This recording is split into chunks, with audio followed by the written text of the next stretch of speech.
bombastic side-eye, criminal offensive side-eye.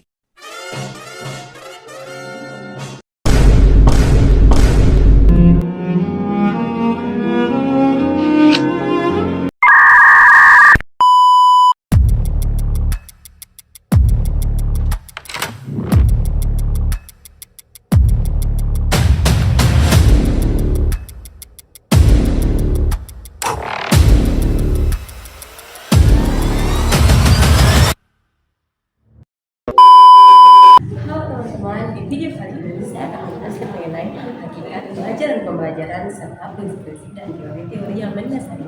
Selamat menyaksikan.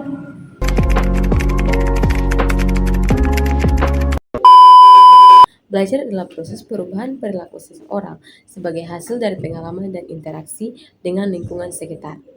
Perubahan ini mencangkup pengetahuan, sikap, dan keterampilan yang bersifat relatif permanen. Sedangkan pembelajaran adalah proses interaksi antara peserta didik dan pendidik serta sumber belajar dalam suatu lingkungan belajar yang dirancang untuk membantu peserta didik belajar secara optimal.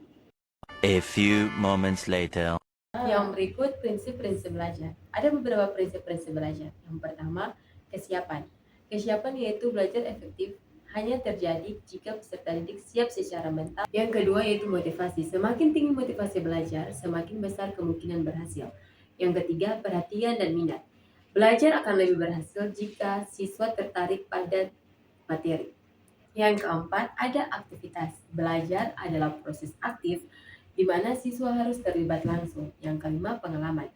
Belajar lebih bermakna jika dikaitkan dengan pengalaman nyata siswa. Ya, di sini saya akan menjelaskan mengenai beberapa teori yang mendasari tentang belajar.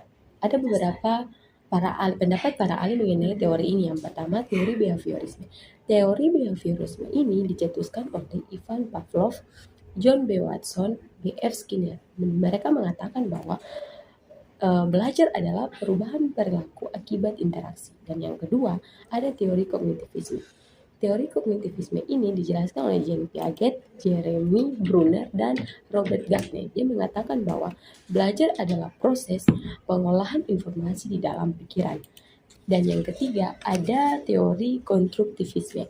Teori konstruktivisme ini dijelaskan oleh Piaget dan Bruner. Mereka mengatakan bahwa belajar adalah pengetahuan yang dibangun sendiri oleh siswa melalui pengalaman dan interaksi sosial.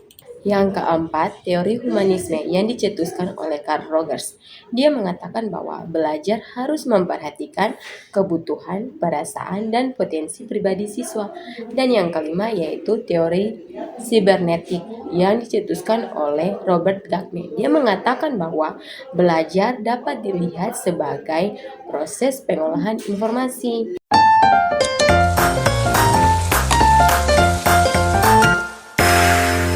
Program studi saya masuk Universitas Mati kan program studi pendidikan pada siswa.